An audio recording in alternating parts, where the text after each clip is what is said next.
Fayoulou, bonjour. Bonjour. Que peut-on retenir de la déclaration commune de l'opposition aujourd'hui? Simplement que nous sommes venus répondre à la provocation de M. Kabila. Et la réponse à sa provocation, c'est qu'il doit partir. Il doit simplement partir et ne pas déranger les Congolais. Ça, c'est un. Et nous sommes venus lui dire que les Congolais attendent des élections crédibles, transparentes et apaisées. Et que ces élections crédibles, transparentes et apaisées doivent se faire avec un fichier fiable. Donc, il faut extirper du fichier les près de 10 millions d'effectifs qui s'y trouvent. Deuxièmement, il faut que les élections se passent correctement avec un système qu'on connaît et pas de machine à voter. Troisièmement, nous sommes venus lui dire qu'il y a eu un dialogue ici avec un accord. Et dans cet accord, on a dit qu'il faut la décrispation politique, il faut décrisper. Il faut que la situation soit saine. Quatrièmement, nous avons dit à M. Kabila que l'accord a décidé de redynamiser la CENI. Et la redynamisation de la CENI passait par le remplacement du délégué de l'UDPS en son sein. Donc, il faut que cela se passe. Donc, en clair, nous disons à M. Kabila, il n'y aura pas élection dans ces pays avec la machine à voter, avec le fichier électoral corrompu. Donc, si ces conditions ne sont pas remplies, le peuple congolais ne permettra pas qu'il y ait élection. Vous allez boycotter les élections? Pas boycotter. Vous allez faire quoi? Est-ce qu'on a utilisé le terme boycotter? Nous disons que le peuple congolais n'ira pas dans de telles élections. Le peuple congolais ne laissera pas ces élections se dérouler dans le sol congolais. Un mot par rapport au discours du chef de l'État, qu'avez-vous retenu d'essentiel? Mais l'essentiel, c'est qu'il a fait un bilan.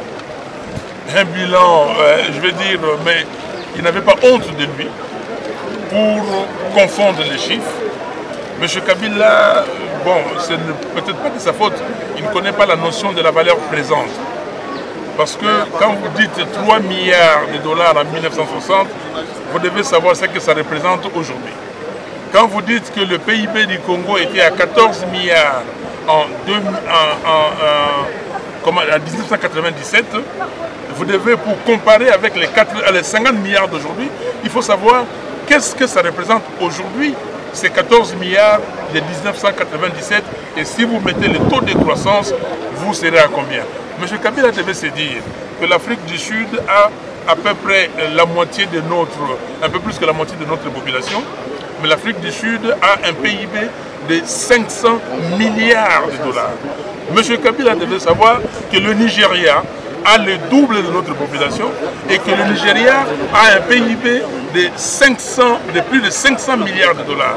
Mais comment on peut comprendre qu'un pays de 90 millions d'habitants puisse être content d'un PIB de 50 milliards de dollars?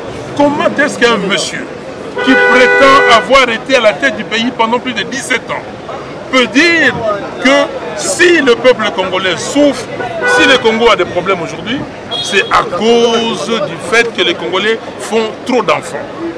Mais ça, c'est curieux. Donc, nous avons compris que... Il a la passion du Congo. Non, la passion du Congo, ça veut dire qu'il a la passion de s'enrichir. Il a peur de partir et de ne pas, de laisser le Congo avec tout cet argent, avec toutes ces ressources. C'est ça la passion du Congo. La passion du Congo, pour M. Kabila, c'est sa passion à lui de s'enrichir d'une façon sans limite. Qu'est-ce qui arrive si Kabila se représente? Il ne se représentera pas. S'il veut provoquer davantage le peuple congolais, qu'il essaye et il verra le peuple congolais devant lui. Martin Fayoulou, merci. Merci.